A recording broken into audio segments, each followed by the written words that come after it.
नांदगाव खंडेश्वर शहरात नगरपंचायतच्या माध्यमातून स्वच्छता केली जात होती, परंतु काही दिवसापासून शहराच्या मुख्य रस्त्यावर गटारं, नाल्या, सार्वजनिक ठिकाणं, शासकीय कार्यालय परिसर अशा सर्वच ठिकाणी घाणीचं व दुर्गंधीचं साम्राज्य पाहायला मिळत आहे।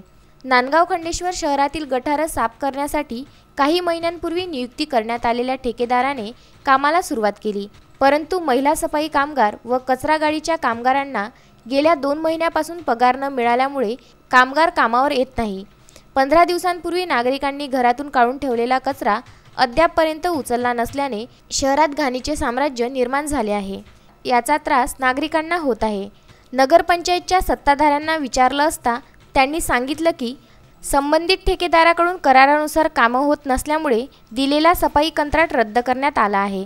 तरी लवकरच नवीन कंत्राटदाराला सफाईचे कंत्राट दिले जाईल। मात्र कंत्राटदार आणि नगरपंचायत प्रशासन यांच्या वादात नांदगाव शहरातील नागरिकांना त्रास सहन करावा लागत आहे।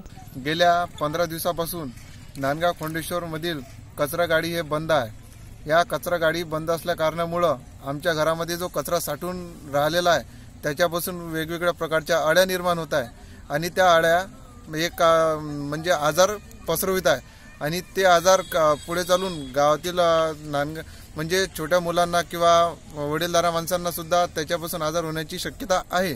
तर ही शक्यता नाकारता म्हणजे हे जे कचरा गाडी आहे हे लवकरात लवकर याच्या सत्ताधाऱ्यांनी सुरू केले पाहिजे आणि सत्ताधाऱ्यांनी लवकरात लवकर याच्यावर काहीतरी उपाययोजना म्हणून नांदगाव खंडेश्वरमध्ये आखण्यात यावी। उमेश चौकडे, सागर सव्वालाके, विदर्भ न्यूज, नांदगाव खंडेश्वर।